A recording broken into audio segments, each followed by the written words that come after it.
How you guys doing? Can you hear me okay? Hey, Gandalf. I gotta turn this down.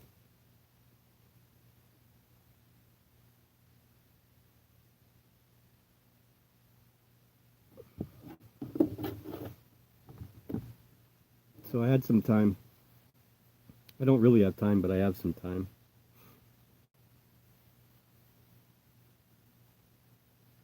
I just got back from work.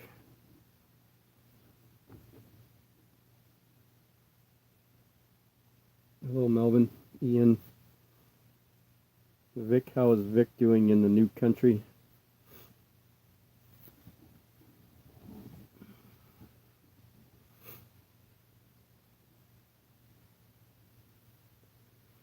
Yeah, well, I'm not really feeling well right now, honestly.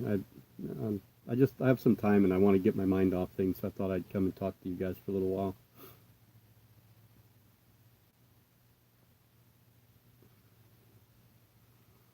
I haven't been on in so long. It's been, I don't know, 3 months since I really did a video. I did that quick H. Pulcopes one, but that was just because I actually filmed, and that was the first thing that I actually videoed in 2 months. So, no, well, maybe a little. I don't know. I don't know. I look at myself. I look much bigger than I think I really am. But yeah, I don't even remember the last time I did a live video. It's been a very trying year. So much has gone on, not just medically, emotionally, stuff. I mean, nothing really major with the family, but um, stuff with the spider group. All the time and effort that we put into our group online. We got to 15,000 some odd members, and someone didn't like us, and they kept reporting us, and we got shut down. And we tried to open a new group just to wait for them to review that group, and that group ended up getting taken down too. So we're now on a forum, online forum. I'll try to remember to try and put the link here to that group. I know it's in the arachnids group, to that forum. It's just it's hard going right now because it's online, and believe it or not, people don't sit on computers anymore like they used to. With the MacBooks and the tablets and the notebooks and phones, people just don't uh, don't go online to forums like they used to. I don't know, 10 years ago. I was involved in a couple forums years ago, not spider related, but different forums, and I loved them. So that kind of attests to my age that we're trying to do this forum thing, and it's not working real well. But yeah, there's a ton more things more important than YouTube. I found that out. I mean, I being off work for 6 months last year, it afforded me a lot of time, and I was bored. You know, so I was doing videos quite often, and going back to work back in June, and trying to get through that year with still ankle pain, working through this year. Well, we worked a ton of hours, and I just don't have energy and enthusiasm and time to do this stuff like I used to. Yeah, I don't mind the forums. I mean, and I like the liberty to be able to do what we can do, what we have. We have pretty much unlimited space.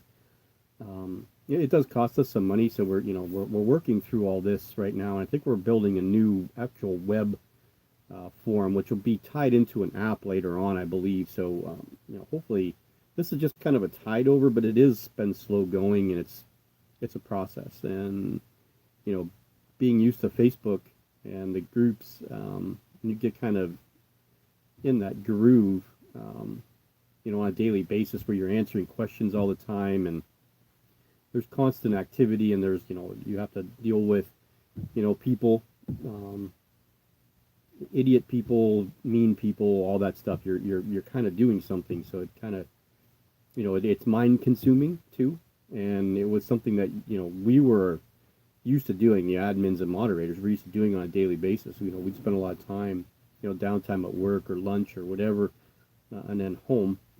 we would spend a lot of time trying to make the group run smoothly, and for it to be pulled out from underneath us like that kind of, it was a little bit of a depressing fact. It got to the point where a couple of us were like, I don't even know if I want to do this anymore. I mean, I may just keep a handful of spiders just to satisfy my need to have them, and then get rid of the rest and just be on my merry way. But there were just too many people that constantly were messaging us, messaging me, saying, where are you? We miss you.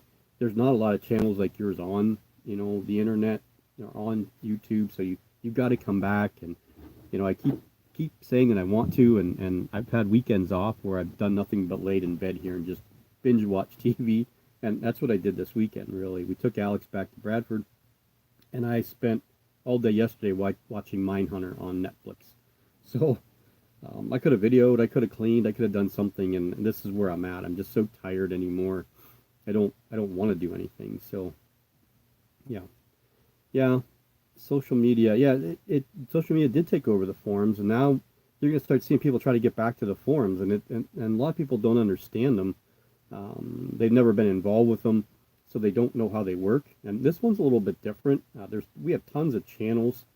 I don't even know that they used to be called. I don't even know what they used to be called. The different sections, but they're called channels on this one that we're using right now. And again, it affords us the liberty of doing what we want to do. We don't have to abide by Facebook's rules. We could sell. We have selling page. We have the molt sexing, ventral sexing. New beginners page. There's all kinds of different stuff there. It's just a matter of getting people to want to come there. So it's been kind of tough.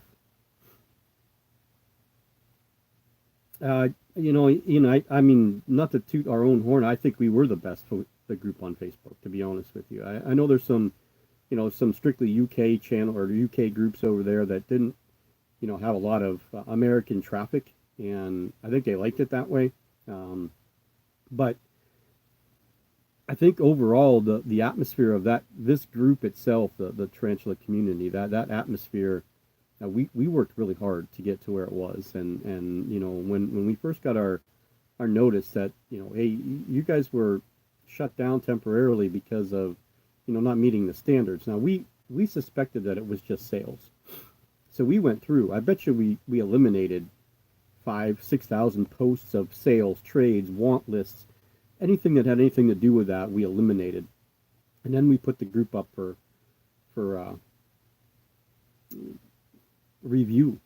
I think this was back on July 22nd, and most other people of other groups that went through this have all said that it took about 4 to 5 days, and some of them got their groups back, some of them didn't. But most of the people that got their groups back, they were real quickly removed again from Facebook. And once you get removed the second time, you're done. So I don't know if creating that second group hurt us at all or not. But I see that it hasn't really affected any of the other groups. Now, a lot of groups are changing their policies because of what happened to us, and we never put admin approval for posts, which I wished we would have done a long time ago, because we could have eliminated a lot of the stuff that went on. We just can't control responses. So when someone posts and then someone responds, we can't control that. We have to monitor it ourselves. So it's a shame. I mean, we worked real hard to get to that, and we just hit 15,000 members. It was just like one day we hit 15,000, the next day we woke up and the group was gone.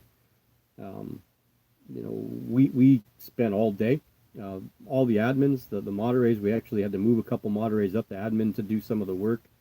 And then we decided, okay, well, while we're waiting, we'll just do a holder group. So I came up with that name, the Tarantula Community TTC, which is TTC is just the initials. And, we popped the group up real quick. Julian got it going. Then we put it back into Amy so that she was listed as the owner of the group, because Quentin was the owner of the other group, although it was Quentin, myself, Amy, and Steve Johnson that created that group. We did it in a day. We got it all up, and this was back in February of 2018. So I'd love to see where we'd be at right now. With this month, we were averaging about, I don't know, a little over 1,000 a month new members, maybe even a little bit more. Our posts and responses and just people, the traffic was unbelievable. Um, Based on a couple of the other admins, some of the data that they gave us of their group, where we had 15,000 members and we had almost 12,000 of them that were active. So in an active member was in a course of 5 days or so, they either liked a post, made a post, read a post, looked at a post. There were people constantly traffic. There was nobody even relatively close to those numbers. And even with groups that had 25, 26,000 members, we're still not getting 12,000 active members. So I think we were doing something right, and it just does suck that we were singled out. And I do think it was a couple of people's agendas that were constantly, reporting us for stuff, and I think it fell more under what they consider fake news. And I think it may have been, there were things that I think it was tied to with I do believe I have a handful of people I believe that were the ones that were reporting us. I'm not going to mention any names, but yeah, I do believe that. And after going through what we've gone through and how quickly the other group got done, removed, and the second group was removed under a new ratification, I think the ruling was a new rule from Facebook that if a group or a page is shut down, those same people can't start another group that's the same exact type of group. So if we would have opened a new group, us as the admins and moderators of that group would have opened up something different, not called it or made it tarantula related, we would have been okay. But because since we made it tarantula related, it was not okay. And even though we had admin approval on every post, so we were very careful. And that group got up to about 1,400 members in a little over 2 weeks. So we were growing again relatively quickly. I mean, we passed some groups that have been together for a year and still don't have 1,000 members. We did that in 2 weeks' time. Yeah, so it's this is why I'm so out of touch. I'm so out of touch with everything. I'm so frustrated with everything. But time and health and energy has been the most part.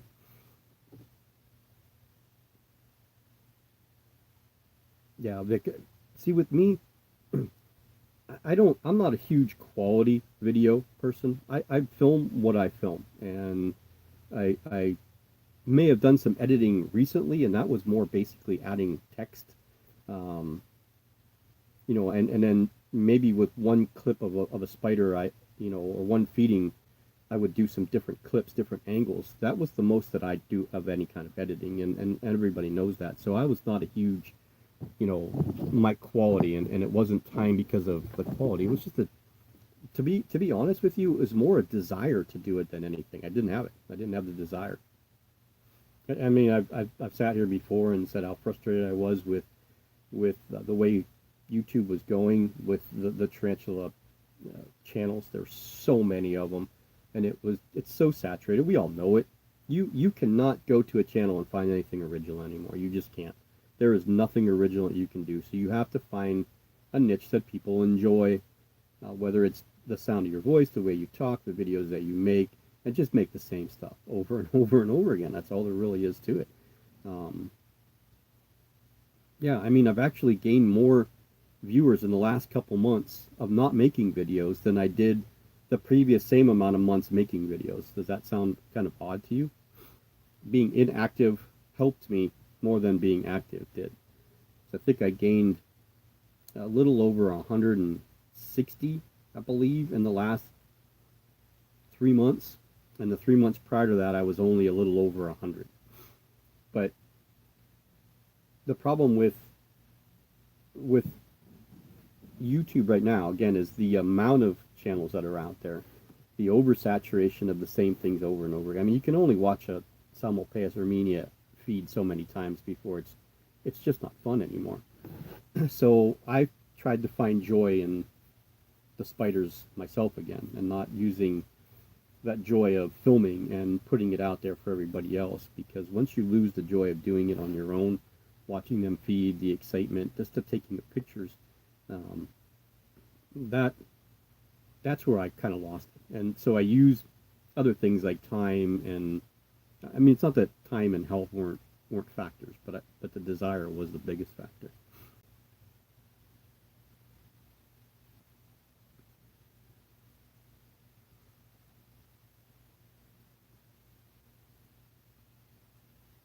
Yeah, I don't, Ian. It's weird the way that they've targeted some groups, and it's almost like we had one post that was targeted by Facebook, and it was a member that had posted something, and it came up for admin approval. It said that I don't even remember what it was, but it came up as a violated post or a post that may not follow their rules. And at that point, we didn't really have that sales thing thrown in our face. This was before PETA bought into Facebook, as quote unquote, as far as what we've been told through the media. But and I let it go. I approved it, and then it came back, and it hit me for it on top of that. So it said, it hit him as the member, and it hit me for approving it as an admin, and I felt terrible. And that's kind of where it started, but we never got a second violation. There was no other violation of anything. It was just boom, we were gone. So they don't explain. They don't tell you. They just, you know, we say, they're saying that it's not robots. It's not bots that are picking up algorithms or certain words or certain names. These things are reviewed. So if they're reviewed, that means somebody has to be hitting that report button. There has to be. I mean, there's no other explanation for, a successful group that didn't cause any problems. We didn't let stupid politics or religion or things like that filter into the group. We try to steer away as best we possibly could, with gender. I whatever genders anybody is anymore. I mean, you would get some of it to come back, and people do take that. They do get very, very offended. So I don't know if it's something like that, but we've been very careful about stuff. Very, very careful, and even more careful with the second group, and that's why we're just at a loss, and it's hit us all pretty hard. But for them just to take down groups without an explanation, and I always feel this: if you want to accuse somebody of something, or you want to report somebody of something, your name should be attached to that. That's all there is to it, because there's too many vindictive people that'll just make up crap for either their purpose to advance their group. Because hey, if we get rid of this group, imagine all the people that come there from there to our group. When you have a group that's got 6,000 members, and we're running line in line with us for a while, as far as we would get to 10, they would get to 5, and then they got to 6, and they kind of petered out. And next thing you know, we're at 15, and then boom, all of a sudden now we're gone. And it's just stuff like that. If you eliminate competition, people have to come to you. When you monopolize things. So I could see that. I really could. So I feel that if you report somebody or something or something on Facebook, that we should be able to know who the hell's reporting us and for what. We should be able to try and have an opportunity to correct that issue if there actually is an issue, or explain, hey, you know what, we've been feuding with this group or this person for a long time, and I think they're just doing this out of spite. They can't see that.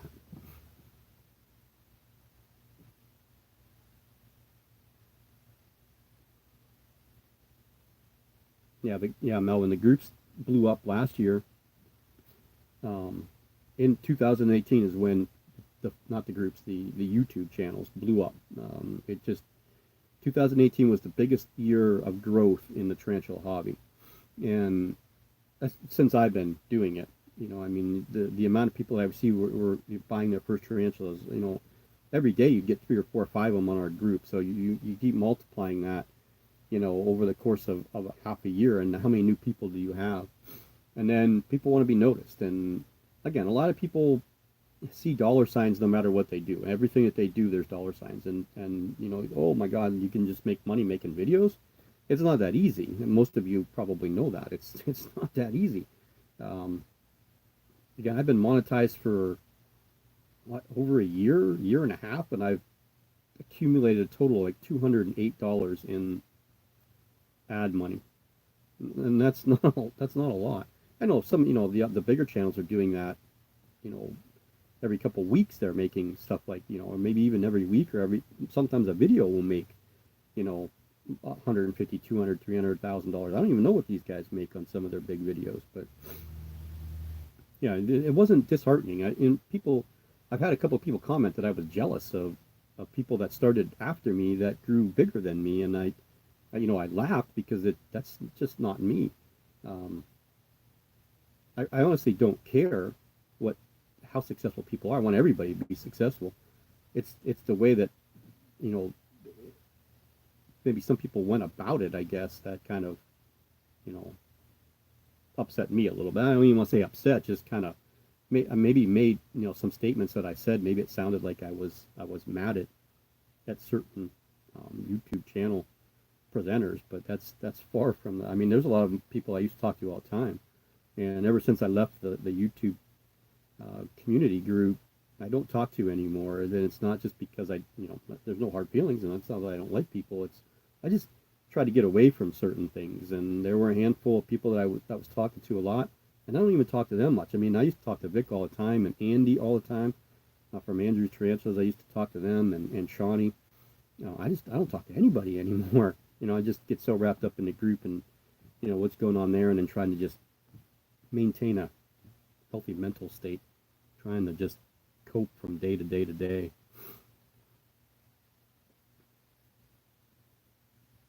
Yeah, and that's the funny thing, Gandalf, is that that's what people want me to do.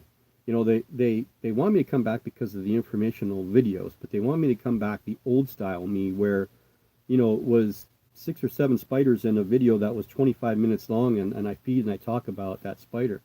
And I just didn't find that productive, and I don't want to do that again. I don't want to do, 5 spiders and you're just looking at a spider and listening to me talk for 10 minutes, because too many people, you know, told me that's just stupid and nothing to stop doing that. It's not necessary, and and I sit back and I think to myself, okay, well, now these people trying to tell me this because they wanted me to do things to make myself more successful and more attractive to people coming and watching, or was it because they just didn't like the way I did my videos? And so it's been kind of hard for me to get a grasp of what I really want to do. If I do come back and start doing videos, I need to have a set thing of what I want to do, and that's what I'm going to do. And it has to be fun, and it has to be something I want to do. I'm not going to take requests. I don't want to go out of my way to try and force something, and that's why I haven't done videos. I felt the last handful, and even maybe late last year, through the beginning or mid fall last year, all the way up until a couple months ago when I did my last one, I felt like I was just forcing videos. I wasn't really enjoying doing it. When we did the 12 days of Christmas, I had all these people that were enthused about doing, helping me, and then so many people that said they were going to do it just didn't do it. And I think that kind of cemented it for me, and that's when I really started, that downward spiral of, well, you know what, do I really want to do this? Do I really want to deal with all this crap anymore? And I found that I don't. Hello, Tarantula dude. I kind of missed you there. Yeah. There's actually, I think I saw this a while ago, that the new Kilobrachy species from Sri Lanka. I did see pictures of it before, but now I believe it's actually been classified now, so it's been specified. Highly unlikely that we'll see it in the trade or in the hobby at all, because of where it's at now, and then you're going to get to the point where Sri Lankan, nothing's going to come out of that country anymore. There, India, you're just not going to see anything come out of there. If it comes into the hobby, I'll be really really surprised. And again, if it does, it's going to be done illegally, and that's the problem, is that some these new animals, everybody wants them because they're just so nice looking. And they don't care how they get them. They don't care how they end up wherever they end up. Poland, Germany, wherever the original or first outside of the country breeders happen to be. Um, they don't care how they get them. They don't care how they come out of the country. They just don't. They just want them. It's the same thing. Years back when Poecilotheria metallica became popular, is everybody saw this blue tarantula. Everybody just wanted it. So they were taking them out of the country, out of India, and then they were going to Poland and Germany, and they were breeding the crap out of them, and then we were breeding the crap out of them here. You went from a spider that was a $150 $200 sling to now getting them for $35 $40.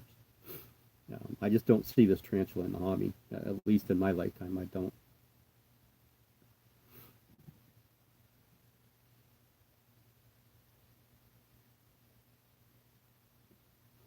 Yeah, Vic. If you again, that if that stuff doesn't bother you, the subs, and it wasn't even the subs, that never really bothered me, the amount of people that were subscribed to my channel. What was bothering me is the amount of people that were watching my videos. That was what bothered me, because of the time and effort that I put into it. I have to make it worth my time and my effort. Whether I enjoy it or I don't enjoy it, I still have to justify it to myself that, hey, I did this great video and I got 116 people to watch it. Somebody else did a video similar and they got 25,000 people to watch it.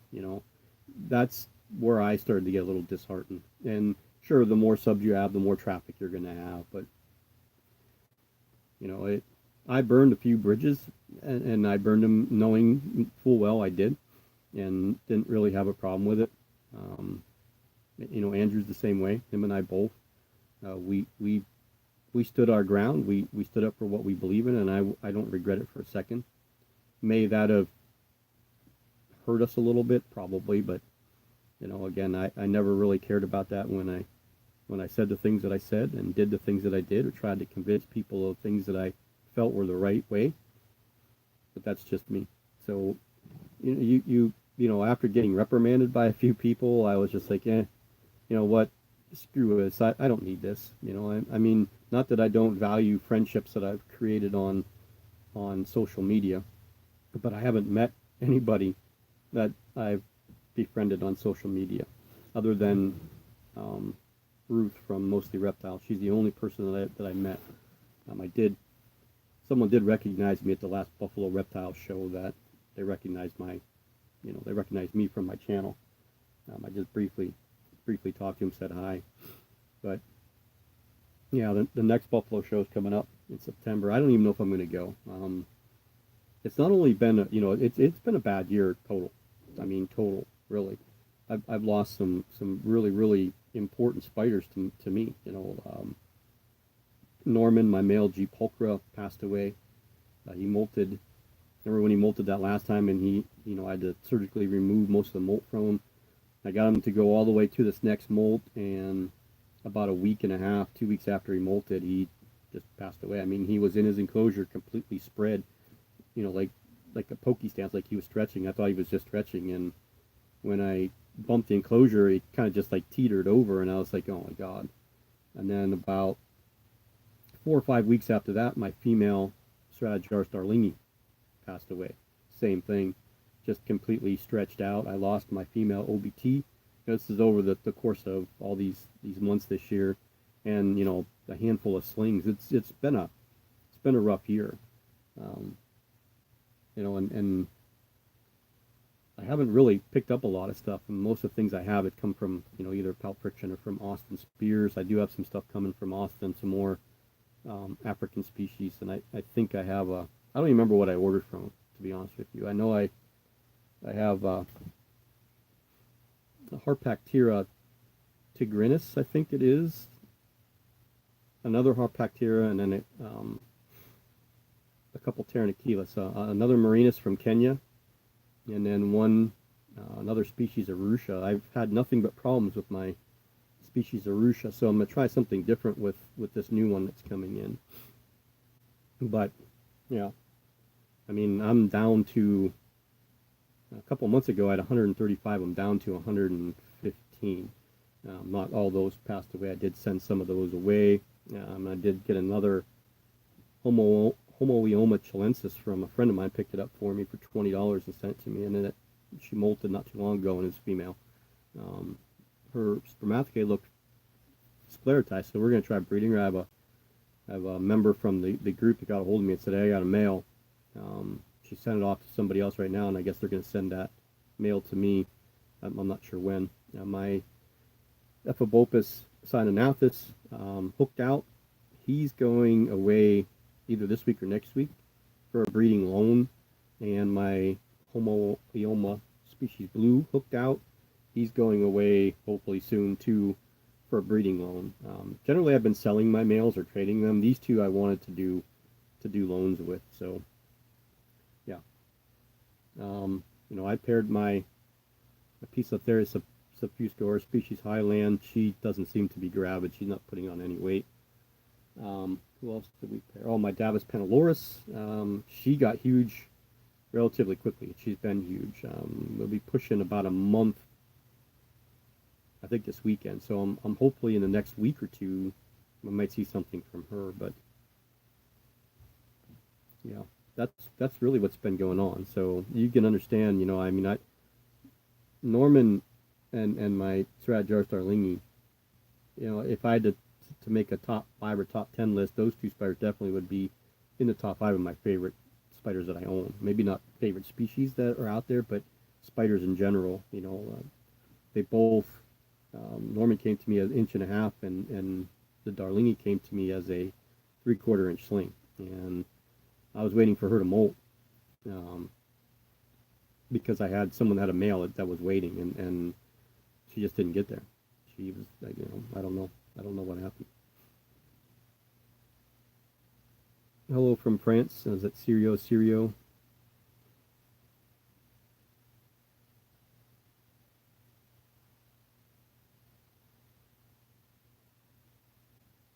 Yeah, that's the problem. Is sometimes they don't even let you see it, and it just amazes me. They don't care. Right? They only care about dollar signs and ads on Facebook and what they can sell. So, little people, 1,000 of us, 10,000 of us, 100,000 of us leaving Facebook isn't going to hurt them at all. So they don't really care.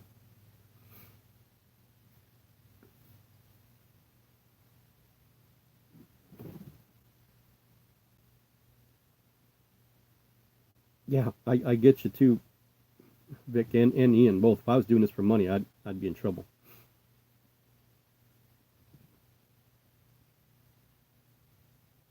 Oh, hello, Tracy. Yeah, Gandalf. A lot of people did, and that's the thing is that I think that's what attracted and people that were kind of loyal to my channel that really enjoy my channel enjoyed that part of that channel. That's what they wanted, and that's what kind of drew them in. And I said I've had many people say, hey, you know what, we could watch your video or 25, 26 minute video, catch the feeding clips, and then just go about our business and listen to you talk.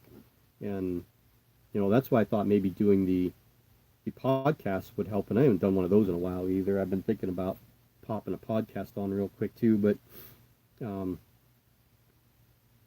yeah, I felt, so many people will say that. We just like listening to you talk, and we learn every time we watch one of your videos. And that part I did feel guilty that I wasn't doing videos because that's what I kept hearing.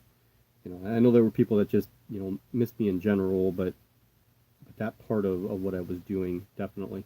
Yeah, but you got to remember, I turned 50 in July. My oldest son at home turned 21. The twins turned 18. We got all three of them in college. It was getting through the last year of softball and cross country and track in high school. And of course, Alex's junior year, he had a phenomenal junior year, at baseball up in Bradford as a relief pitcher. They moved him off the starting pitching and made him a relief pitcher, and he actually made third team all region. Him and one other kid on his team were the only ones that made all region. And his statistically, I think he should have been first team, because he had better statistics than the two kids that were ahead of him. But I think the two kids that were ahead of him were from um, more upscale colleges. Um, but yeah, his appearances, he led the league in appearances. His strikeout rate was 10.8 per 9 innings. He only walked 7 kids all year. His ERA was in conference was a little under 2.4, 2.3, something like that. So I mean, he had an excellent year. So, and we didn't get to see him as much as we wanted to. So they were all planning on going because he goes to Fort Myers for spring training in February, the end of February. So my wife and the kids, Eric and Haley both be on spring break at the same exact time. My mother-in-law and my mother-in-law's sister were all going to go down to Florida and watch him for that week that they were down there in Fort Myers, and then hit up Disney or whatever they were going to hit up down there. And they changed, and now they're going to California instead this year for spring training. So my wife's not real happy about that, but yeah. So yeah, again, it's been a busy, busy, busy year. And that's not including the grandkids and the birthday parties and everything else. My dad's been not ill, but he's had his problems. My mom had back surgery, and it's just been a mess.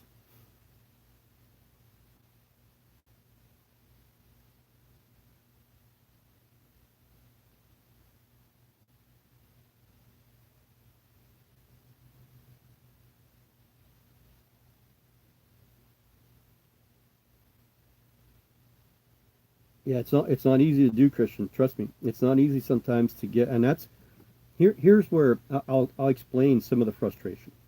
Some of my most popular spiders now are spiders that you don't see very often. So when I get a chance to see them, I take pictures of them. I don't get I can't get them on video. I try to set up the spiders so that they're comfortable, and a lot of times that means they're not visible. So it really plays, it plays a damper in trying to video. Where some other channels may set their spiders up. Not that it's bad. I don't want to say that it's bad. It's different, and but they're visible. You know, so again, if you want people to come and watch your channel, everything that you put on there has to be visible. You know, looking at a hole in the ground where a spider comes up, grabs cricket, goes back down, and then someone talking for 10 minutes is just not entertaining enough for people to want to stick around and watch. I haven't had a ton of people leave, even though I haven't been doing videos. Like I said, I've been growing more steadily, not doing videos than doing them. But it's not easy. So, especially since I started getting more into the African species where you don't get to see very often, some of the Asian species you just don't get to see very often.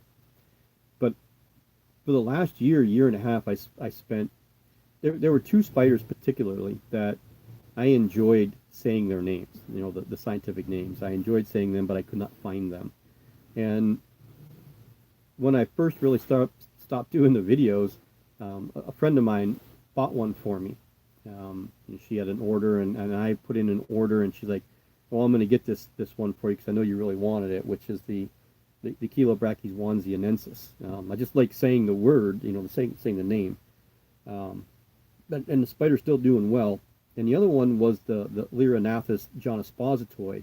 I always wanted one. I couldn't find them. Well, Allie and Jared from Pulp Friction picked them up months ago. They picked up two, and they were going to send them both to me for my birthday, for my 50th birthday. Well, one of them didn't make it, so they sent the one, and it molted not too long ago. And I'm getting ready actually to rehouse it here real quickly. And that's been another thing I haven't been doing. I have some spiders that are a little bit too big for their enclosures, and I just haven't had that gumption to clean out stuff and redo it like I used to. So, hopefully, hopefully in the future I'll be able to do some stuff like that where, I may just pick one spider and do a quick 5-minute video on that. And um, not to the extreme that Tom Moran does, because he's got much more programming skills and computer skills and software than I do to be able to do the things that he does, but more on that line, more of a, care type of video. But, I also want to make people understand that the way that I do things doesn't mean that if it works for me, doesn't mean it may work for you because of geographical differences, temperatures, humidity rates, what I do here may not work in Arizona. It's or what I do here may not work in Malaysia or in India or maybe even in Brazil. So making people aware of that, and that's the problem, is so many people are doing husbandry videos and care videos, and they don't consider that. They don't consider that the information that they're putting out there is basically anecdotal. It's what you're doing as a general thing. So let's say Phormictopus cancerides. I found that mine likes a wet side and a dry side, and it'll alternate between where it wants to be. But my Phormictopus auratus can't stand it wet at all. Hates it. Goes absolutely insane if you water the soil at all. But I've watched other videos where other person's Phormictopus auratus loves to have damp or moist substrate. So I don't think it's basically a particularity of the spider itself, is more of a geographical location and what they're dealing with outside atmospheric conditions. I put a ceiling fan in my room this year because I couldn't stand just having a small little fan. So I have constant air movement now. I don't know if that contributed to maybe some of the issues I've had with a few spiders, but because everybody was fine until we put that in, and then I had, that's when Norman died, and a couple of weeks later, or a week or two later, is when the Darlingi died. But I don't do any kind of chemicals in here. There's no hairspray. There's no cologne. There's no nothing like that in this bedroom. So it's just kind of weird. Same water, it gets used for everybody.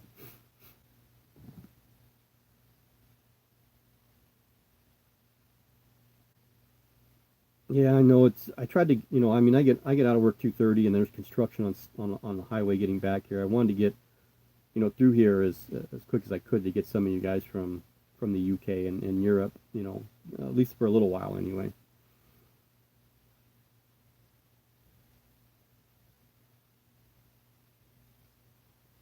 Yeah, I've always respected Gar, and Gar doesn't care. I mean, he only worries about Gar, and that's what you should do. I mean, his collection. It doesn't matter what he says. He says the things that he wants to say, and the thing with him is most people won't confront him about it, and with me, I've had people confront me, and that's because of people that were close to me, basically, and I maybe things that I said disappointed people. I get that, but yeah, I completely agree with what he said, and I completely agree with what a lot of people say, but I also agree with the other way too. So you have this side over here that says, oh, this person's not doing it right, and they suck, and these people over here saying, oh, we just love them because we love them, and that's perfectly fine. And the problem is that the person in the middle has to do what's best for them. And should we, yeah, we all say, okay, yeah, you should take better care of your animals. Yeah, I mean, we all should, right? I mean, that's what we should strive to do is the things that we're taking care of, that we keep, as healthy and as possible. But again, when you get into this, and I can guarantee you, when you have the amount of subscribers that certain channels do, you have to do it that way. You have no choice. There is absolutely no choice anymore. When you go down that path, it's a downhill path. There's, the pedals aren't going to, you're not going to be able to pedal back up to the top of the hill and do things differently, because all those people that you passed on the way down that jumped on the back of your bike are going to jump off. So, if that's the thing that, you want to do, you have to accept that, and you have to take the ridicule. The problem that I have is that people go to extremes with ridiculing, and some people can't take the ridicule. They'll just delete the comments altogether and not deal with it, and that I don't think that that's right either. I mean, if someone's got a problem with me, trust me, there's been a lot of people that have problems with me and have said stuff. I have no problem confronting anybody. If you have an opinion, that's fine. I think that's great. You know, so come to me with your opinion and say, hey, look, I think that you're a jerk. I think you're an idiot. I think you killed that last male, Homo chilensis, by not doing this or that right. And I had that with the guy, and I mean, I had to mute him because he just got kind of crazy. But I talked to him outside of all that, and I hope that the way I explained things and other people explained things to him, he understood that what happened, it was just unavoidable. Because my dad was Pentalorus female, got a hold of that male. That was my male, so it wasn't that big of a deal. My Pistotherius of Pluska was a male that I paid to bring here, but you know, he was happy to find somebody that had a female. So we did exactly what, or I did exactly what I was told to do as far as the breeding procedure. Both the enclosures were side by side, open, and in a bigger enclosure, and they could come and go as they pleased. Um, the male didn't move for a couple days. I mean, literally didn't move out of his enclosure, and then finally went in, and it was a huge process. Took a bunch of pictures, and she had no interest. She would just kind of walk up to him, and he got scared, so he would run. So I separated them, you know, even though people told me not to separate and just let them be. They'll do what their piece of theory do it. It's just the way it is. Well, that night there was, both of them were going crazy. It was all night, constant tapping, against the enclosure. So that next day I put them back together again, and oh, he went to her, and Poecilotheria breeds so quick. It's like go and boom, boom, boom, and done. It's just like that, and that's what happened. And then as he was going, he didn't get far enough away, and I think she caught him out of midair. Um, but most people that breed them say that it's not that you want the male to die, but you kind of, I don't know. I mean, people have told me that when the female eats the male, generally after copulation, real quick, that means that it was most likely successful. But she's not getting any bigger. Yeah. And I know that they can take some time before they actually drop. But and she's, the species Highlander are very thin to begin with. But yeah, so that's the way it is. Yeah, I know. I miss Norma a lot, actually. Yeah, I never held him up until the last, I don't know, a couple months before he molted. I held him a few times. He wasn't real keen on it. I mean, he'd come out. I just let him crawl out of the enclosure and then down the side, and then I would put my hand there, and he had no choice, either that or go back in, which a lot of times he did go back in, but he never ran. And most of the time I got him on my hand, he would just sit there. It was almost like, it's culture shock. He didn't know what to do. He would just sit there. But never had a problem with him. And yeah, it kind of sucked that one. That one was really, really tough. Yeah, it's been all year. And you know better than anybody, Trace. It's been all year. I mean, it started. I think that the year was doomed when my grandmother died on New Year's Day. I mean, the year just kind of, even though it should have probably happened years earlier, it just kind of set the tone for the whole entire year, and it's just not gotten any better.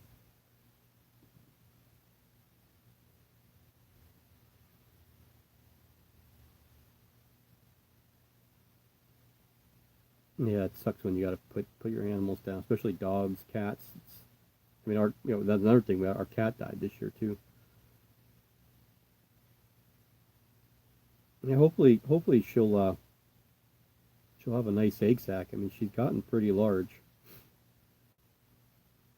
Today'll be, what's today, Tuesday? Tomorrow will be, I sprayed down Saturday, so I'll spray her down real good again tomorrow and then feed her again and see what happens. Yeah, I think they're one of the most underrated spiders out there.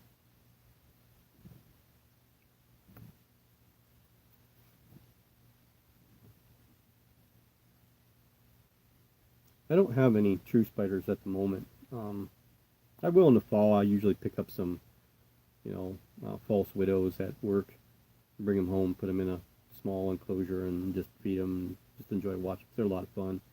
I think I might look for that stuff when if I go to Buffalo. It'll be maybe some um, Phidippus regius, maybe a huntsman spider, something different. Um, I got to get another glass enclosure. My Semmelpathes armenia, she molted again. She's in a 1 gallon mainstay right now, which she could probably stay in that. They don't need a lot of room, but she's more of a showy spider, beautiful black and orange. So I want to get a glass enclosure for her too. Um, so there's some things that need to move around, definitely.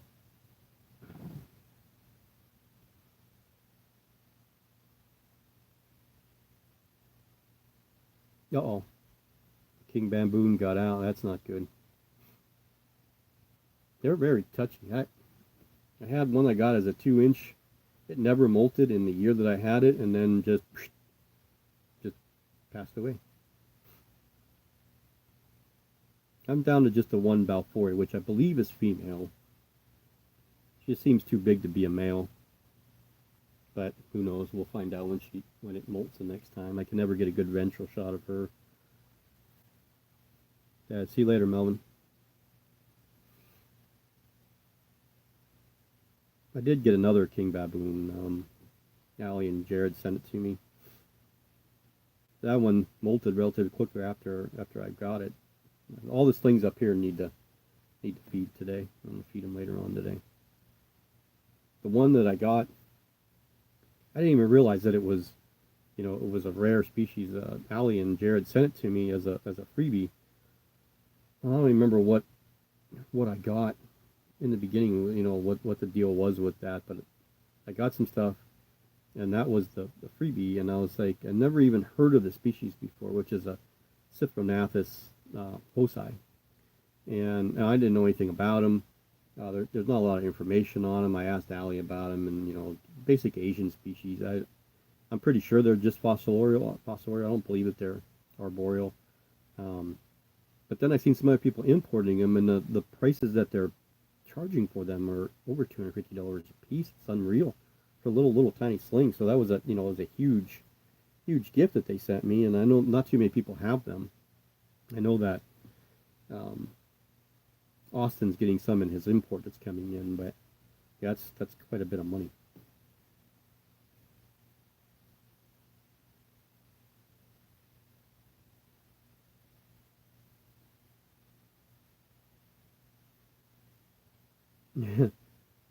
They probably didn't go very far, Vic. I imagine it didn't go very far from where it bolted to, but you just never know.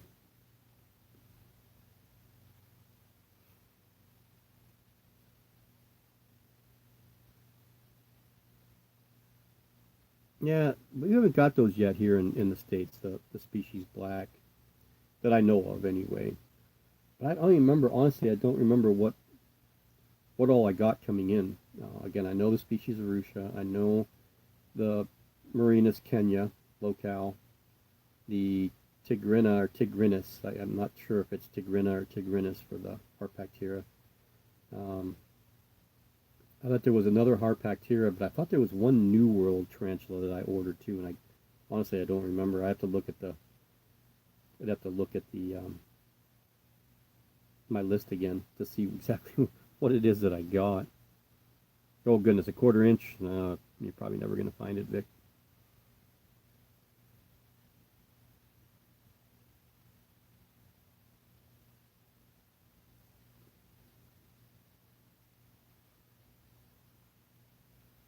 Briefly, I did see him. I did see the pictures, but I didn't really. It was just kind of a browse. I didn't really look at them.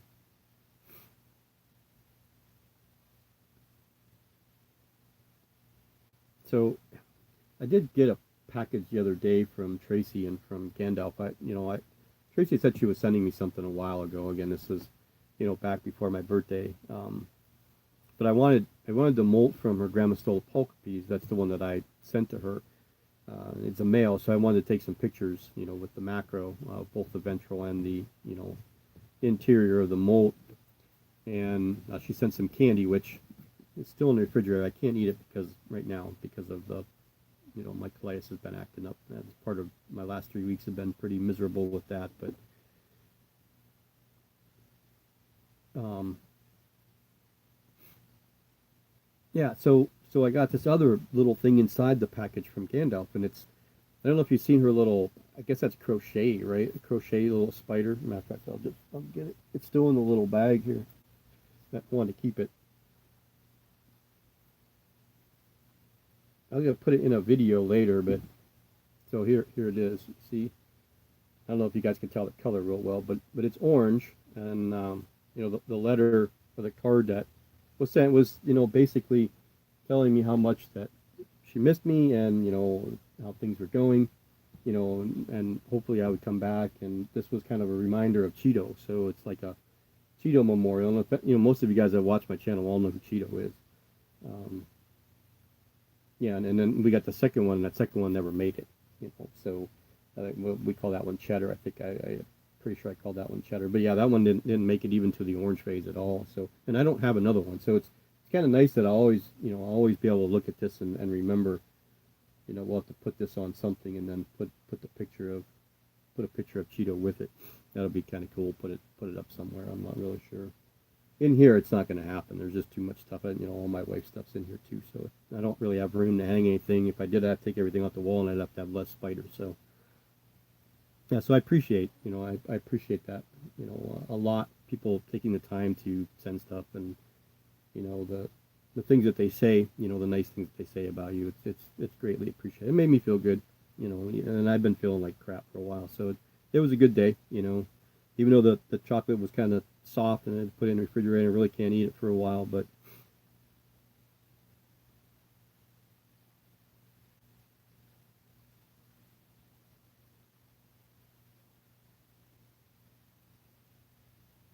yeah, I'll be honest with you, Gandalf. Here's the problem I have with some of the Facebook groups. The real tiny small groups. A lot of times, most of the people that start those groups are people that were troublemakers in other groups, and or they just want rules to be the way that they want them to be. They weren't happy with. We did have three people that left our group. They're furious with us for our rules and regulations that they didn't like, to start their own group. And one of them I think got up to I think about 1,000 people right now, and but you go there and the quality of information that you get is just, to me, is just horrid. It's just bad. It's because the people that start those groups want to find people that are like-minded to themselves to run those groups, and that's the way they want them done. So they don't, and again, most of them, nothing against new keepers, but most of them are people that haven't been in the hobby more than 6 months. They just didn't like to be told what to do on another group, so they start their own. So there's no base of, years of experience behind that group, and that's important. It's very, very important that the people that run the group, at least most of the people that run the group, have some kind of background, some kind of, decent base experience. And you don't have to be experienced in everything. And I've had people call me out on things, and I had somebody who later apologized, but said, outside of the group, said on his own personal page something about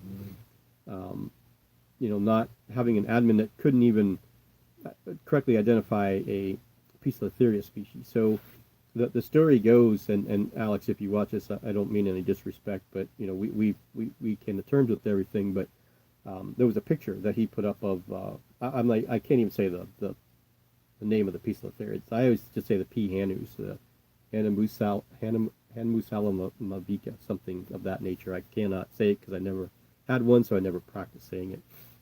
And not long,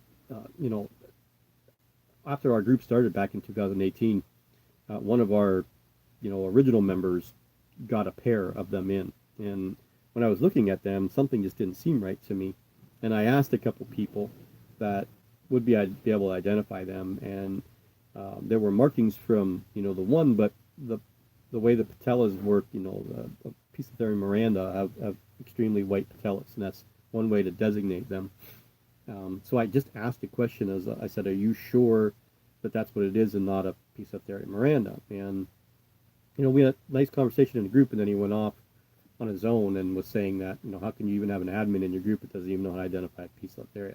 We can't know everything, but with the smaller groups, there are too many people that run them and admins that run them that don't know much of anything, and that, to me, is troubling. And I don't have a problem with people wanting their own space. There's nothing wrong with that. But when new people come to these groups and they ask questions and then they get very, very bad information, and then they'll come someplace else and they'll just start spouting that information off, and we're like, well, buddy, it's really not right. This is the way it, this is the way it's more correct.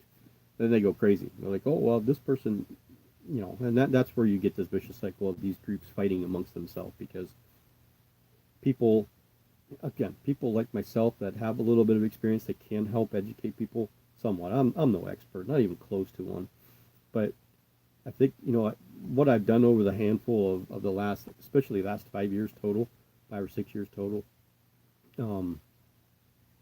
what I've learned, the time that I put in it, that's why I started doing this in the first place, was to help, all the stuff that I put in my head to help get that out to people. So I'm not a huge fan of the small groups at all. I'll be honest with you. I'm just not. I think there's just too much, and there's a ton of crap on the bigger groups because it's at a bigger scale. But the bigger groups do have more people that are more experienced, that you'll see now and then actually help people. The smaller groups, they just don't.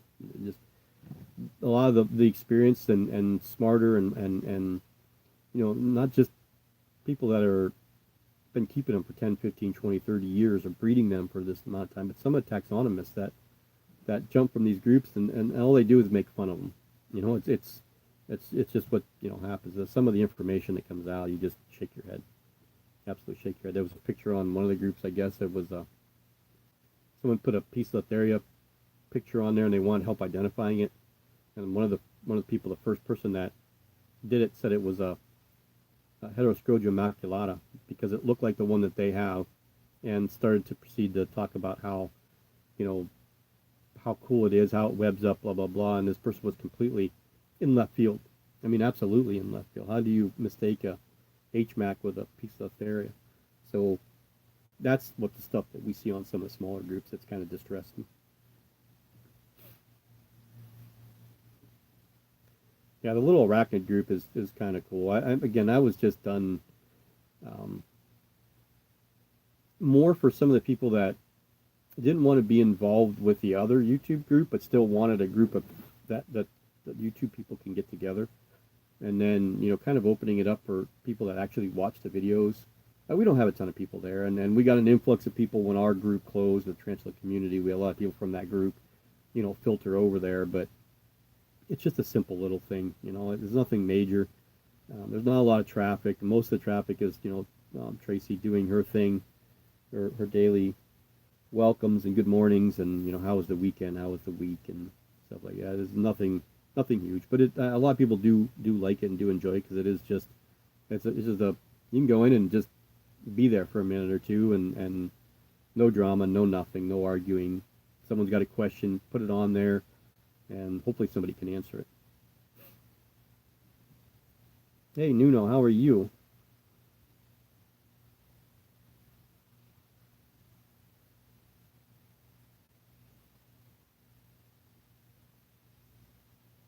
Yeah, for a little while more, Channy. Just that's at 4:26.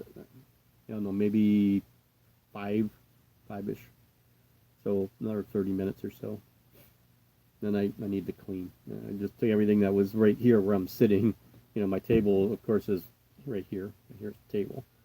Um, Table needs to be cleaned because there's a lot of 50 dram vials that need to be cleaned out, and some enclosures over here that need to get cleaned out and washed and ready for some transfers. I have two mini football helmet containers that I need to figure out who I'm putting in. I have two basketball enclosures I got to figure out who I'm putting in. I do have, my Brachypelma albiceps that we thought was a female wasn't a female, it was a male. That one molted out. That one actually got sent to Austin. So there's three females there that he has that hopefully my guy will breed with. So I may end up with tons and tons of little Brachypelma albicep babies um, months and months and months from now. But I was going to get a female and do the breeding, but he's been pretty successful with breeding Brachypelma and Aphonopelma, so I felt it was in my best interest to let him do that. And I will do, my Homori, my Bamie, my Vegans, maybe when she gets a little bit bigger, my Albopilosum. I'll work with some of those ones, but yeah, I didn't really want to deal with that. So I do have a 12 by 12 Exoterra over there that's open, and I'm having a hard time figuring out who I want to put in there. I did a quick question about it on the new forum, but we don't have enough traffic there to get a good draw. So here's who I have. I have my a 12 by 12 by 12 Exoterra, front opening doors, top opening. So my Brachypelma albiceps was in there, and then the other one is my female GBB. So it's big enough, easy for a 6-inch spider. And she's in there without any problem. So I had my U. Appalachius campistratus female that I was thinking about putting in there. My Brachypelma vagans I was thinking about putting in there. I was thinking about my Brachypelma shorderi, but he's a male, so I'm not really sure I want to put another male that's a known male in there. My Harpactira pulchripes, my Chelobrachy species electric blue, those are kind of and my Davus peniloris female, those are the ones that were at the top of my list of putting in there. Now, on the group, I think it was 50-50 between the Chelobrachy species electric blue and the Harpactira pulchripes were the two most popular ones that, wanted to go in there. But I think I'm going to put my Chelobrachy species electric blue in one of the big basketball helmets, and that will be her forever home. And I don't have to worry about the front opening and her just flying out, coming forward. So I do like the thought of my Appalachius campistratus in there because she's a very docile spider and very she's out in the open quite a bit more now. So I think that's where I'm going to go. But what do you guys think?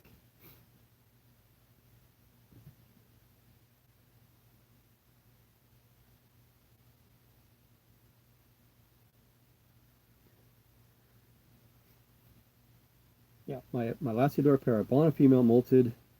she's only eaten once. I don't understand why she won't eat, but she's been very active lately, so we'll try and give her a feed later. Um,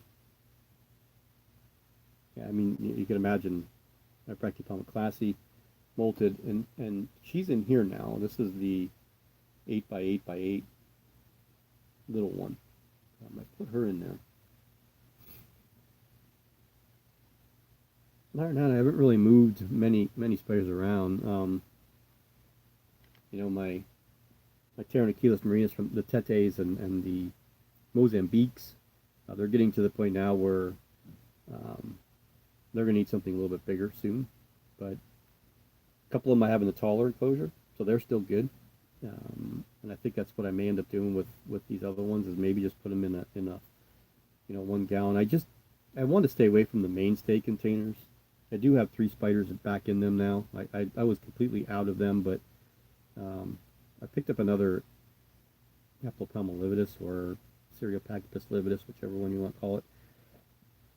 I think it's female because the size of it right now and the coloration just seems to me like it should be female. And I put my juvenile male Simulpaeus cambridgei in one of those mainstays, which now he molted. His next molt he'll probably mature. And then my Erminia, and she just molted just recently. I fed her this morning because she was out. So that's when I know with her. She'll go and hide, she'll molt, and when she's out and visible, that's when you throw stuff in there. Um, I think. Oh, I forgot another one. Another one that I lost was my um, Cercopelma species Santa Catalina. That was one that I wanted probably more than any other spider over the course of the last couple of years. And when I finally got one, and it molted real quickly afterwards, and it was female, it was just ecstatic. And I have no idea what happened to it, none whatsoever. It was perfectly fine. It was feeding. It was rambunctious. Every time I'd open up the closure, I almost wanted to bolt every time. And the next time I went to feed it, it was curled up in the corner dead. And it was probably a 7-day gap in between. And she was in the, basically what I do is I cycle them now. So if I feed 2 rows of the stuff that's up here, those rows will go into the back, and the ones that are in the back will come to the front. So that then I just keep cycling them that way.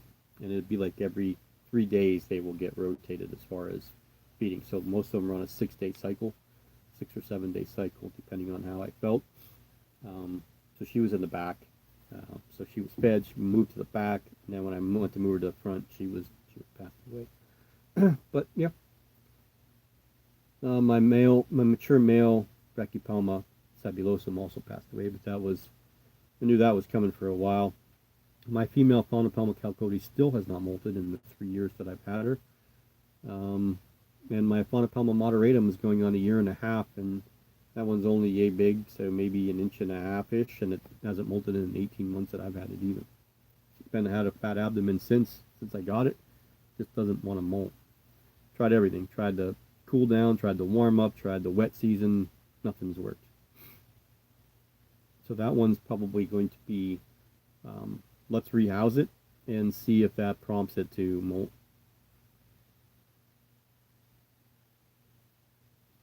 Yeah, this one's really blue. The legs are really super blue, so that's why I'm pretty sure that she's a female. I have not picked up a P. gigas since I've had the problems before, so there are just a few spiders that are on my I want list. That if I came across them somewhere, I would get them. One of them is them, but I want it to be. I've been trying to find a juvenile female. That's 2 inches, confirmed female. That's where I'd like to go. I don't know that I wanted to try another 1/2 inch sling and try to raise it up because I just haven't had success, and I just don't want to go through that anymore. So with this group of spiders that are coming in from Austin, these will probably be the last ones that are 3/4 of an inch or smaller. Everything that I get from here on out will be larger. I'm at that point now where I'd rather get juveniles now. And even if it's, I'm only getting one every now and then, I'm perfectly fine with that. Going with that juvenile, or trying to find that male, or trying to find a female for a male, something like that. I don't know that I'm just going to randomly just, hey, I'm gonna go on Pulp Friction's list and see what they got going on, and pick out a handful and throw money at them. There's just been too many that have passed away, and the money's starting to, I start looking at it. I'm like, that's kind of sucks. You spent $40 or $60 on that spider and you got it for 2 months, and it didn't even live. So I think I'd rather get stuff that's a little bit more, as you guys call it, grown on. We call it here well started. So I think that's where my process is going to go.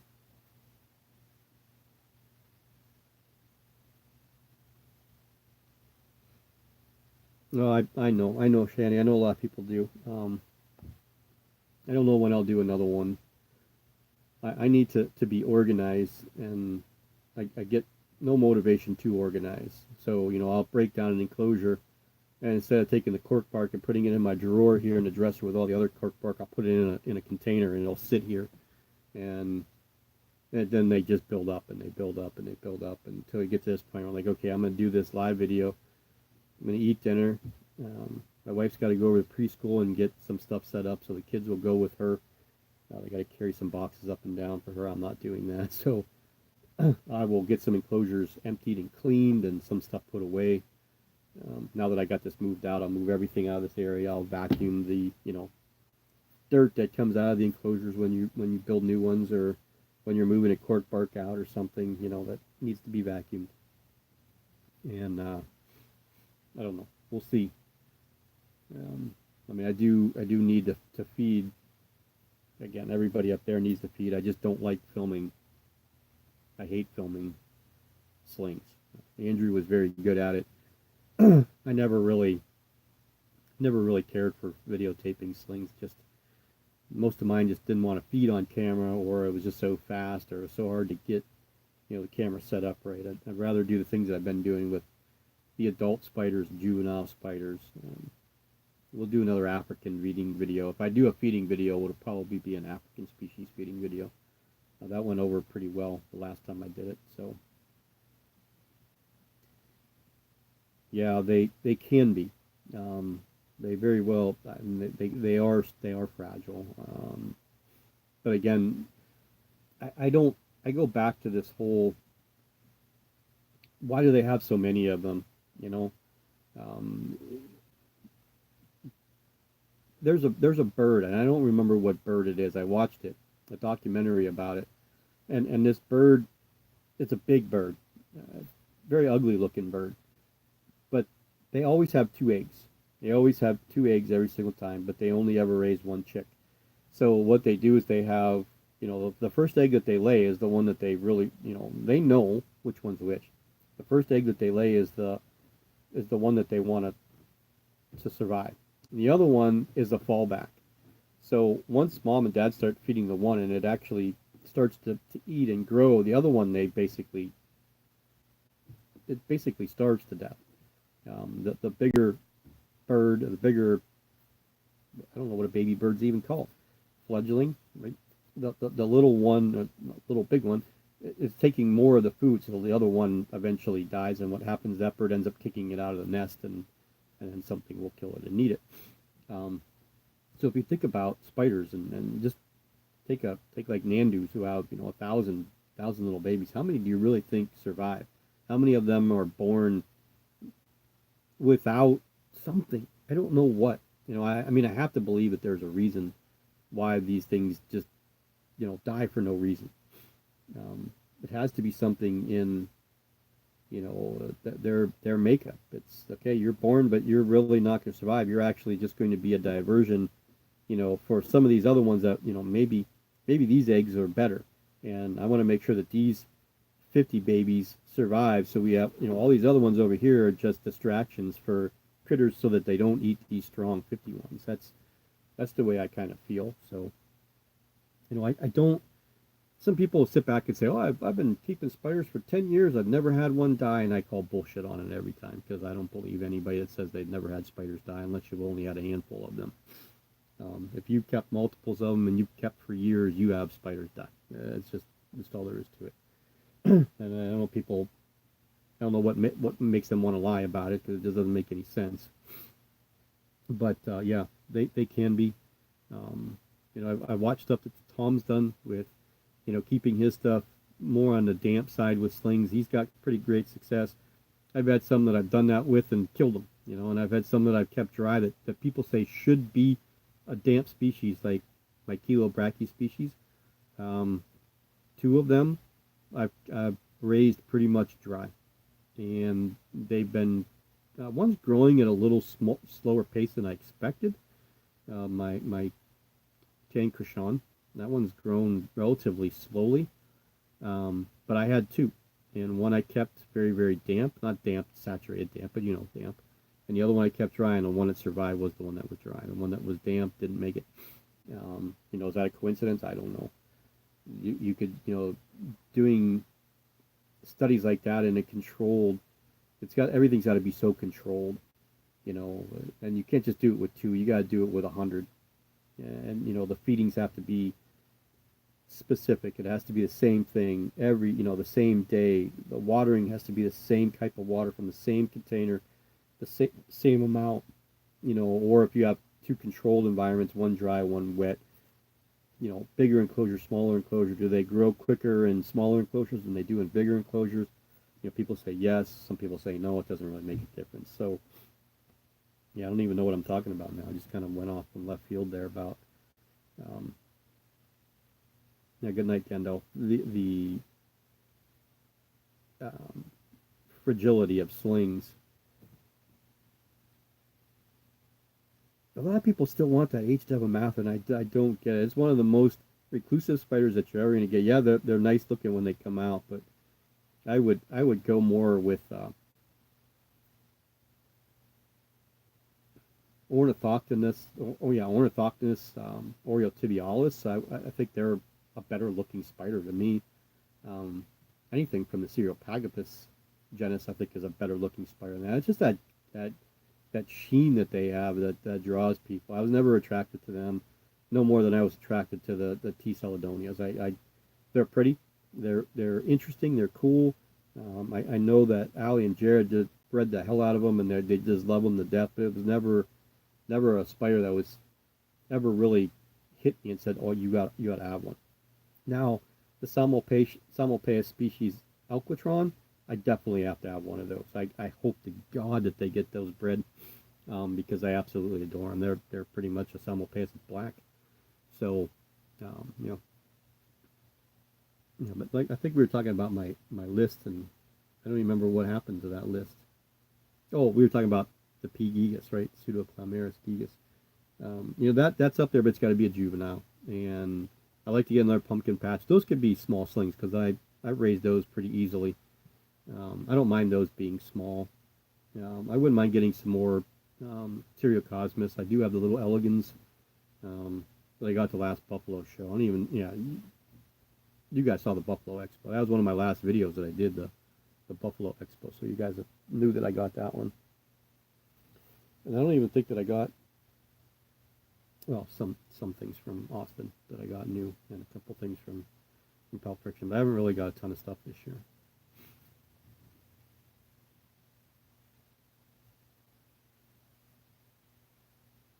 I'll see you later, Vic. I assume most of you, it seems like everybody that's on here is probably UK people, except for me, Shani, who's in Canada, and Tracy.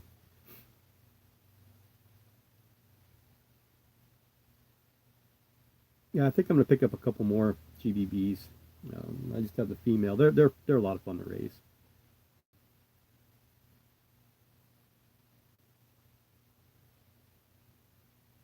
Yeah, you gotta wait for a female to actually drop first. And did she drop, or did she just have a good pairing? I don't remember. Maybe she did have eggs, didn't she?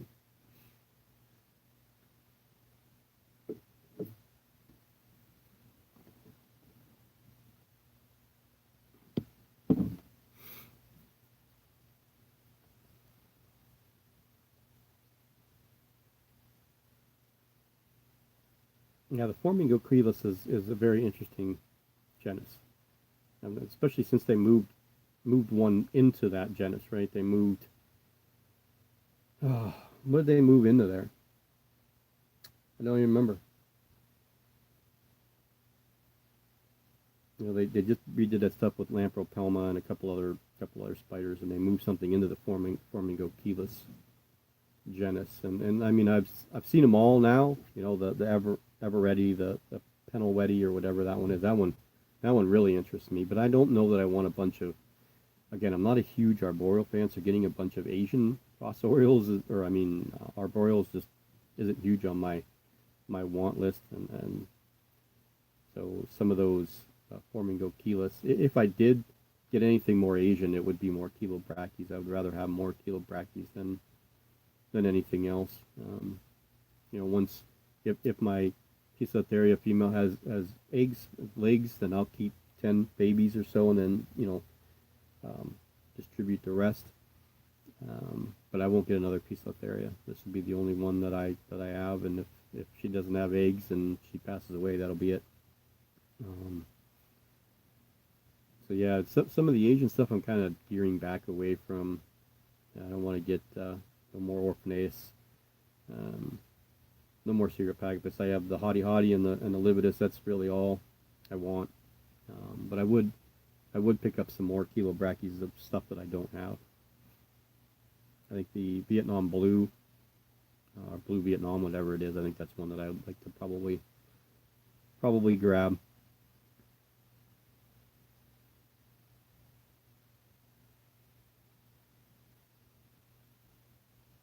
Yeah, that Vietnam Blue, that's one that I don't have actually.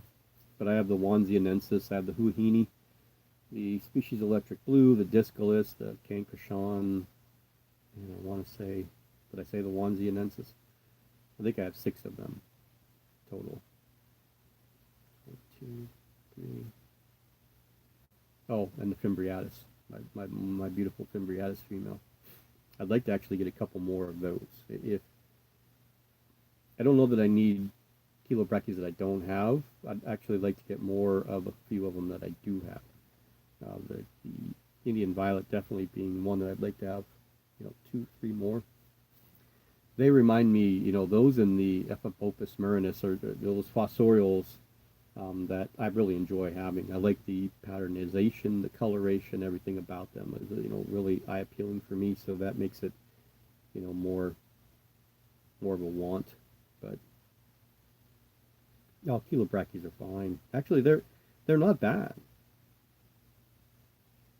I mean, if you're dealing with Cereopagapus, they're much worse than Chelobrachys are.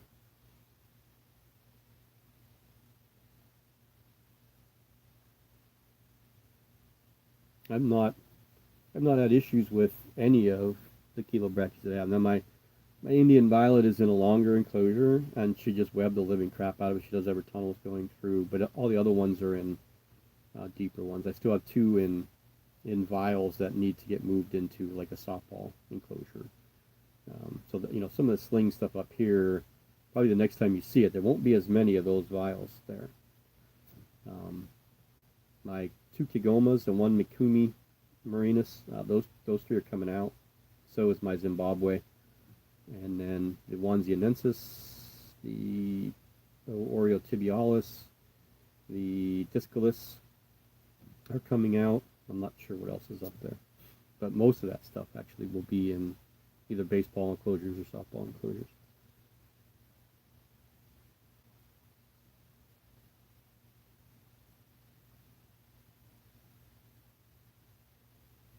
Yeah, I mean, yeah, they're quick, but I wouldn't really say that they're any quicker than anything else that you probably already have or that you've been working with for a while. They just seem. I think a lot of people get worried about them because they're so streamlined. They're longer and skinnier and thinner than, so they just look like they're faster. But they're I'm less likely to keep an enclosure lid. I would be more apt to keep the lid off of one of those while I'm feeding it, like Chelobrachys, than I would with definitely my Formingocheilus species rufus. Um, the Cereopagapus Sciati that I had, that one was insane. Probably the fastest, most aggressive, defensive, whatever you want to call it. With that one, I would say aggressive. I think that spider definitely wanted to kill me. There was no ifs, ands, or buts about it. Even though it was only 2 inches when I gave it to Peyton.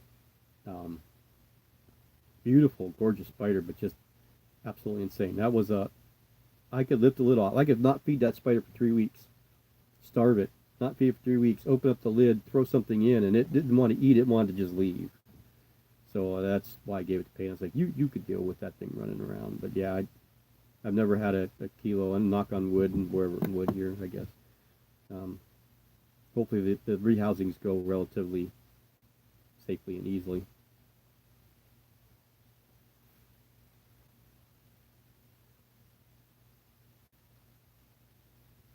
Old worlds can be daunting, Tracy. They can be.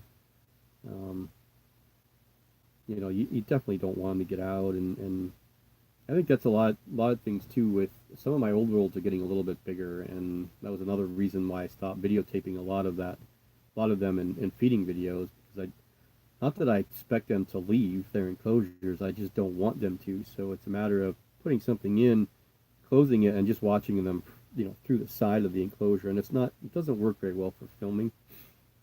So, although I did do a couple feedings the other day of some of um, my P. marinus from different locales, and I left the tops off them, and they just came out casually, grabbed what they were grabbing, and went back into their little home. Yeah, I believe it, Ian. I definitely believe it. I mean, my most defensive spider, if I had to pick right now, one that I would expect problems from every time that I would open the enclosure, that's the Nandu Colorado velocis. She's the biggest spider that I have. I think she's still a little bit bigger than the LP. Bulky. She's a bulky spider. I think the LP's she's still a little streamlined. Um, but yeah, yeah, I think definitely that one. The Nandu Colorado velocis is probably the most defensive spider. She likes to go up in threat postures pretty quickly, opening the lid, and you put something in front of her, she'll strike the ground 3 or 4 times before she realizes that it's food. Um, I hate to see what she would do to a small mouse or something like that. She just absolutely would destroy something like that.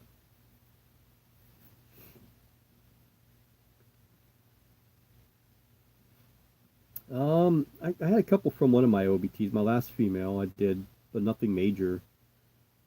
Again, with them, I didn't mess with them, and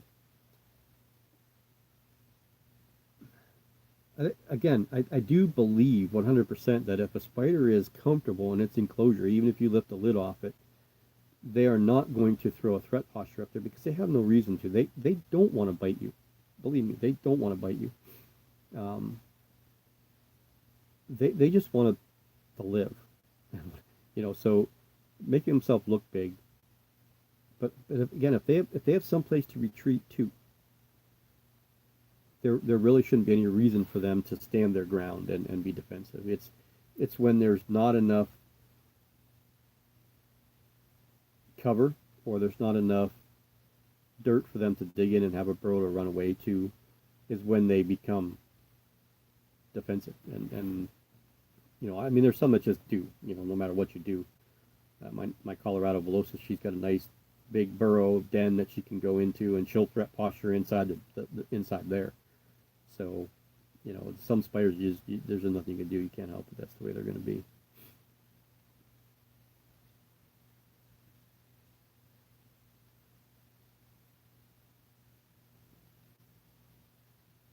Yeah, they are kind of. I like them though. I really do like Nandus a lot. I just have the two, the Colorado velocis and the Carapoensis. I never had a Tripepe. Um, so I mean, this is something I need to think about what I want to do this year. I think what I got coming in is the last old world stuff I'm going to get.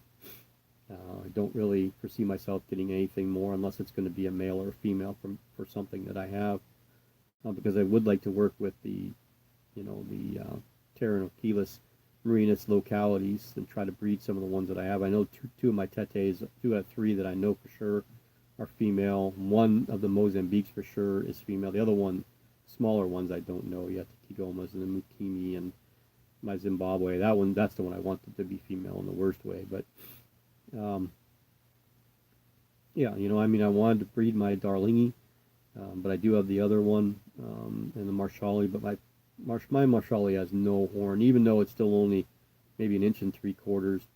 It has no horn. I expect that one to be a male. Um, my Sanderi, my Brachycephalus, anything from Africa I'd really like to try and breed, but I don't think I'm going to buy any more. I think everything I get is going to be bigger, bulkier, heavy-bodied spiders, some more brackies, and of course some of the stuff that'll be moved out of the Brachypelma genus when that happens, like the Vagans and the Albopilosums and the Shorderi and basically the red rump tarantulas or the non-red leg spiders will most likely be moved out of the Brachypelma genus into something different. Except for I believe the Brachypelma albiceps, for some reason the characteristics in the DNA coding, I believe, don't quote me on that, categorize them more in Brachypelma than anything else. So I'd be kind of anxious to see what happens with all that. But I've been looking at the epicynuriums. They look really cool. I'd like to get back in the Faunopelmas again. Get a Hensai and an Annex. I kind of went away from those spiders because I always felt that they were, and that was basically because of the channel. People didn't like them. They weren't crazy enough or colorful enough or just nuts. So I was like, well, I'll start moving some of these people that want them or want to try and breed them. And now I would kind of regret some of the things that I did. A lot of the Asian stuff that I got into, I wished I never really delved into that. Because now some of them I can't, I love them so much I can't get rid of them. Like this Hosai and my Lyronathus Jonas Bostoi, the Ornithoctonus, Oriole tibialis, some of my favorite species that, are out there. But, yeah.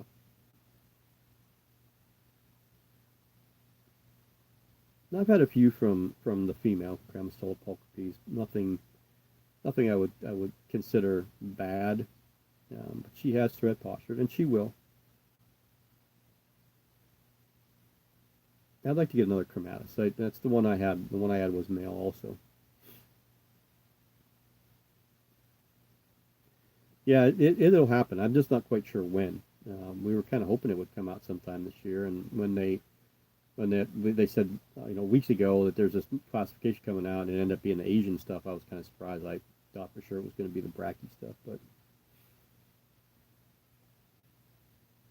yeah, I can imagine. It's stuff that I don't know. It's kind of weird because a lot of people go out in the backyards and pick up these Aphonopelmas, but I don't have a Simani anymore. I don't have one. Um, I have the Moderatum and 3 Chalcodes. I think those are the only Aphonopelmas that I have.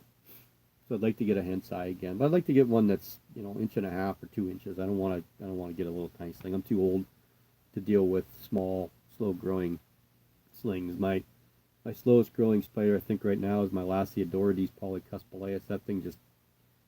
That spider just doesn't want to grow at all. My Plesiopelma species Bolivia is actually growing quicker than that one is. So, and it's odd because Tom Moran got one and his is probably 3 times the size of mine, and I think they were 1 egg sac difference. So maybe 6 months to 9 months difference in age. Mine's still really, really tiny, and his is, much bigger. Oh, you definitely have to get a Chalcodes. When you're ready to think about purchasing another one, I'll sell you one of my juvenile males if you want. I have 2. You can get them cheap though.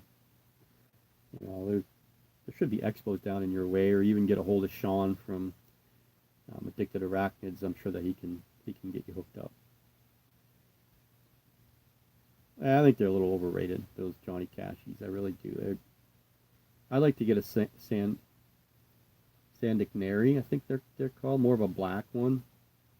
There's another one that's quite black. The Johnny Cashies I don't think they stay black.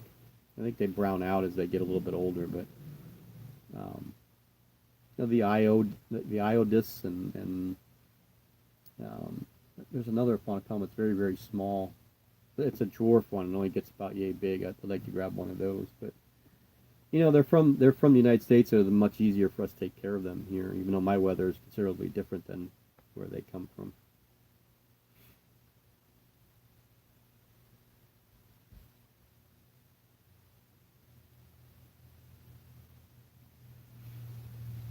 Yeah. So, well, I think that's it for me. I'm gonna head out. I'm gonna go get something to eat here and get some clothes folded and start cleaning out some of these enclosures and get ready for some spider rehousing. So it was nice to be back on and talk to you guys. Even though most of the people I'm talking to you across the pond, but hopefully some people watch this and say hi down in the comments anyway. I don't know how long we've been, hour and a half. So yeah, I will talk to everybody real soon, and have a great rest of your week.